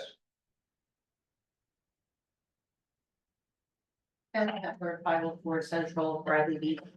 I'd like to publicly congratulate our new councilwoman, Ms. Greenblatt. I'd like to congratulate and thank all the members of the commission and our Board of Ed, new members. But I'd like to read something particularly for our new mayor-elect, Mr. Gubitosi. Ladies and gentlemen, today we gather to celebrate a remarkable achievement and a new chapter in our community's history. It is with immense pride and heartfelt joy that I extend my warmest congratulations to our newly elected mayor, Councilman Gubitosi. From the very beginning, Mr. Gubitosi has been a beacon of dedication, integrity, and unwavering commitment to our community. His journey from councilman to mayor is a testament to his tireless efforts, his vision for a better future, and his deep-rooted love for the people he serves. Throughout his tenure as councilman, Mr. Gubitosi has demonstrated an extraordinary ability to listen, to understand, and to act. He has been a champion for our schools, a defender of our environment, and a voice for those who often go unheard. His leadership has brought about positive change, and his compassion has touched the lives of many. As we look to the future, we are filled with hope and excitement. We know that under Mayor-elect Gubitosi's guidance, our community will continue to thrive and prosper. His vision for a more inclusive, vibrant, and sustainable community is one that we all share, and we are confident that he will lead us with wisdom, courage, and grace. Mayor Gubitosi, we say thank you. Thank you for your dedication, your hard work, and your unwavering commitment to our community. We are proud to stand with you, and we look forward to the many great things that lie ahead. Congratulations, Al Gubitosi. Here's to a bright and prosperous future for us all. Thank you. Thank you. No other comments, so we will make a motion to close this meeting and open the executive 2024-200 retired executive session. Ms. DeNoble? Yes. Mr. Gubitosi? Yes. Ms. Mahoney? Yes. Mr. Weber? Yes. Mayor Fox? Yes. Hey, thank you all. Have a good evening. Thanks, son.